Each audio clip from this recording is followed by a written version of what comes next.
Friends, स्वागत है आपका स्पीड ऑफ साइंस में। आज हम पढ़ने वाले हैं Kepler's law of planetary motion, जिसमें केपलर जी ने ग्रह से संबंधित नियम दिया था, उसको देखेंगे। केपलर जी ने बताया कि जो हमारे ये ग्रह होते हैं वो सूर्य के चारों ओर जो है दीर्घवृत्ताकार कक्ष में चक्कर काटते हैं। अब ये जो है दीर्घवृत्ताकार कक्ष ये इलिप्टिकल शेप में होता है। अब देखिए ये इलिप्टिकल शेप कैसे होता है, जैसे हमारे सेंटर एक सर्कल है, सर्कल में जो है एक सेंटर होता है और इस सेंटर से कहीं भी हम लेंगे ये रेडियस तो समान होता है। लेकिन इलिप्स में जो है ऐसा नहीं होता है। इलिप्स में जो है हमारे दो फोकस होते हैं, एक मेजर एक्सिस होता है, एक माइनर एक्सिस होता है, और इस मेजर एक्सिस पर जो है फोकस होते हैं, यहाँ फोकस है। और इसी मेजर देखिए इसको इस फिगर में बना है, इसी मेजर एक्सिस पर जो है मेजर एक्सिस पे जहाँ ये फोकस है हमारा ये सन यहाँ पे स्थित रहता है।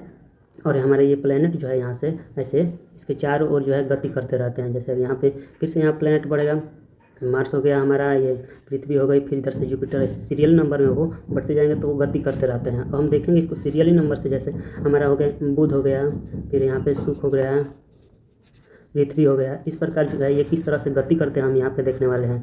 पहले हम लोग को पता था कि जो हमारा सन है, सन जो है वो केंद्र में है और ये जो चारों तरफ जो प्लेनेट है वो सर्कुलर पाथ में जो है वो गति करते हैं। लेकिन ऐसा नहीं था, ऐसा नहीं था। केपलर जी ने जब आए तो इन्होंने बताया, और इसी प्रकार इन्होंने जो है केपलर का पहला नियम दिया। उन्होंने बताया कि प्रत्येक ग्रह जो है सूर्य के चारों ओर दीर्घवृत्ताकार कक्ष में परिक्रमा करता है तथा सूर्य ग्रह की कक्षा के एक फोकस पर स्थित रहता है। सूर्य जो है यहाँ पे ग्रह की कक्षा के एक फोकस पर स्थित रहता है और यहाँ से जो है ये ऐसे बढ़ते रहते हैं, यहाँ से इस तरह से ये चक्कर काटते रहते हैं। वही फिर इन्होंने आगे भी बताया ये कि सूर्य जो है चारों ओर प्रत्येक ग्रह की कक्षा के दीर्घवृत्ताकार होता है और सूर्य का केंद्र हमेशा कक्षीय दीर्घवृत्त के एक फोकस पर स्थित रहता है। सूर्य जो है का केंद्र जो है हमेशा ये जो फोकस जो दो होता है इसमें, वो हमेशा ये सूर्य जो है फोकस पर ही स्थित रहेगा। आगे कह रहे हैं ये कि ग्रह जो है अपनी कक्षा में दीर्घवृत्त का अनुसरण करता है, जिसका अर्थ है कि ग्रह द्वारा परिक्रमा कक्ष के चारों ओर गतिशील रहने पर सूर्य से दूरी लगातार बदलती रहती है। जैसे यहाँ पे देख रहे हैं दूरी किस प्रकार से बदलती है, देखिए उसको हम लोग समझ रहे हैं। जैसे ये देखिए हमारे सन हो गए, अरे जब यहाँ पे ये पृथ्वी जो है इसकी चारों ओर चक्कर काट रही है, तो पृथ्वी जो है यहाँ से ये सूर्य के केंद्र से यहाँ पृथ्वी को हम देखें तो यहाँ काफ़ी दूरी है रेडियस। जब ये यहाँ पे हमारी पृथ्वी आ जाएगी तो इसकी दूरी जो है बदल जाएगी। यही कह रहे हैं कि दूरी जो है बदलती रहती है।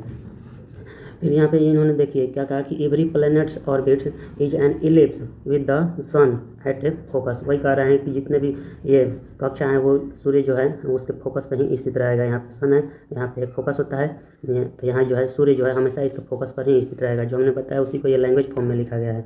अब देखिए यहाँ पे देखते हैं कि केपलर्स के second law of Kepler, second law में इन्होंने क्या बताया। पहले हम लोग इसको फिगर से समझते हैं, फिर आपको लैंग्वेज फॉर्म में दिखा देंगे। देखिए यहाँ पे जो है हमारा सन है और यहाँ हो गई हमारी प्यारी पृथ्वी। अब ये जो है पृथ्वी जो है अपने सूर्य के चारों ओर एक चक्कर पूरा करने में 365 डेज लेती है। तो जब ये आधा दूरी तय करेगी, यहाँ से यहाँ तक आएगी, तो ये लेगी 182.5, ये 182.5 डेज लेगा। इसी प्रकार हम इसको यहाँ पे देखेंगे कि मान के चलिए यहाँ पे हमने देखा कि पृथ्वी जो है यहाँ से ये सूर्य हो गया, सूर्य का केंद्र हो गया, ये हमारी प्यारी पृथ्वी हो गई। यहाँ से देखें कि 10 दिन में जो 10 डेज में ये इतना दूरी तय कर रही है। जब इतना दूरी तय की तो यहाँ पे एक एरिया बना इस तरह से। फिर जो है कुछ दूर तक गति करती रही। फिर हमने यहाँ से लिया कि इतना 10 दिन में यहाँ से कितना दूर जा रहा है। यहाँ से देखें तो हम 10 दिन में यहाँ पे आया और यहाँ से भी एक एरिया बना दिया ऐसे। इसी प्रकार फिर कुछ टाइम तक ये गति करती रही। फिर हमने देखा यहाँ से ले लिया कि इतने 10 दिन में कितना दूरी तय कर रही है, तो 10 दिन में इतना तय की, तो यहाँ पर भी एक एरिया बन गया। इसी प्रकार फिर कुछ टाइम तक गति में रही, फिर यहाँ से 10 डेज के लिए हम लोग ले लिए, तो यहाँ से ऐसे बनाया। तो इन्होंने बताया कि ये जो एरिया है ये समान टाइम में ये जो तय की गई एरिया है वो जो है इक्वल होता है, बराबर होता है। अब आइए इसको हम लोग लैंग्वेज फॉर्म में देखते हैं कि ये क्या कर रहे हैं। इन्होंने कहा कि एक ग्रह और सूर्य को मिलाने वाली काल्पनिक रेखा अंतरिक्ष के बराबर क्षेत्र में बराबर समय अंतराल के दौरान ग्रह की परिक्रमा करते हैं। मतलब कि क्षेत्र जो है यहाँ पे ये बराबर है और बराबर समय अंतराल में जो बराबर दूरी तय करेंगे। यही इन्होंने बताया सेकंड लॉ में।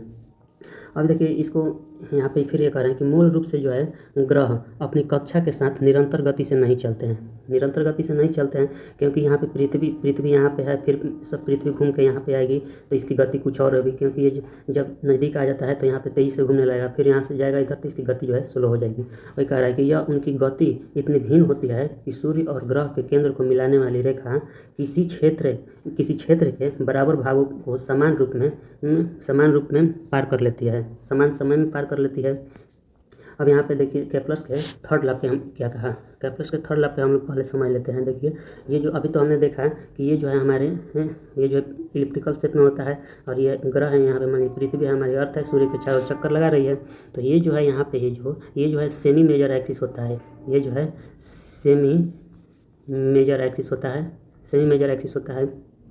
और यहाँ पे इन्होंने ये कहा कि ये जो हमारी पृथ्वी है यहाँ से चक्कर एक पूरा चक्कर लगाएगी तो इसको हम लोग टाइम पीरियड कहते हैं। तो इन्होंने थर्ड लाइन में बताया कि जो टाइम पीरियड का स्क्वायर होता है वो डायरेक्टली प्रोपोर्शनल होता है सेमी मेजर एक्सिस के, ये जो है सेमी मेजर एक्सिस के क्यूब के प्रोपोर्शनल होता है। अब इसको लैंग्वेज फॉर्म में देखते हैं कि इन्होंने क्या कहा कि जैसे यहाँ से ये एक दूरी तय करी, यहाँ से दूरी तय करते करते करते करते यहाँ तक आई तो इसका टाइम पीरियड हो गया। अब इन्होंने कहा कि इस टाइम पीरियड का स्क्वायर जो होता है वो डायरेक्टली प्रोपोर्शनल होता है किसके, तो यहाँ से और यहाँ तक की जो दूरी है उसके, और इस दूरी को हमने आर यहाँ पे से डिनोट किया है और इस दूरी को कहते हैं सेमी मेजर एक्सिस। तो ये आर है और इसके क्यूब के समानुपाती होता है, डायरेक्टली प्रोपोर्शनल होता है। यही थर्ड लॉ में इन्होंने बताया। और यहाँ पे देखिए होता क्या है कि ये जो सन है हमारे यहाँ पे सन है, अब यहाँ से ये जो दूरी तय करेगी बुध है, बुध ग्रह है, यहाँ से ये तय किया तो यहाँ से इसको दूरी तय करने में कुछ कम टाइम लगा। अब शुक्र है, शुक्र दूरी तय करेगा तो इससे कुछ ज़्यादा दूरी तय लगेगा, इसको ज़्यादा टाइम लगेगा। और अर्थ जो है इससे भी ज़्यादा दूरी लगेगा, इसको ज़्यादा टाइम लगेगा। तो यही कह रहा है कि जो जितना दूर होगा सूर्य से उसका टाइम पीरियड जो है उतना ही ज़्यादा होगा। अब ये लैंग्वेज फॉर्म में देखिए कि ग्रह द्वारा सूर्य की परिक्रमा के कक्षीय अवधि का वर्ग अर्ध दीर्घ अक्ष के घन के समानुपाती होता है, घन यानी क्यूब के समानुपाती होता है। यहाँ पे देखते हैं कि कह रहे हैं कि केपलर के तीसरे नियम का तात्पर्य है कि किसी ग्रह की सूर्य का परिक्रमा करने की अवधि उसकी कक्षा के त्रिज्या के साथ तेजी से बढ़ती है। कहने का अर्थ है कि कक्षा की त्रिज्या के साथ तेजी से बढ़ती है। आखिर कैसे बढ़ती है, हमारे सन हो गई है, दो फोकस यहाँ पे एक फोकस होता है यहीं पे और एक फोकस होता है यहीं पे, यहाँ हमारी पृथ्वी हो गई। तो जब यहाँ से यहाँ तक है इसकी रेडियस ज़्यादा है, यहाँ पे जैसे यहाँ से यहाँ पे आया है, यहाँ पे अर्थ हो गया, इसकी रेडियस हो गई कम। अब देखिए यहाँ रेडियस ज़्यादा था तो स्लो चल रहा था, यहाँ रेडियस कम है तो तेज़ी से खींच लेगा। यही कह रहा है कि रेडियस के अनुसार जो है इसकी गति बदलती रहती है। तो ठीक है दोस्तों, तब तक वीडियो को लाइक और शेयर करिए। तब तक मिलते हैं अगले वीडियो में।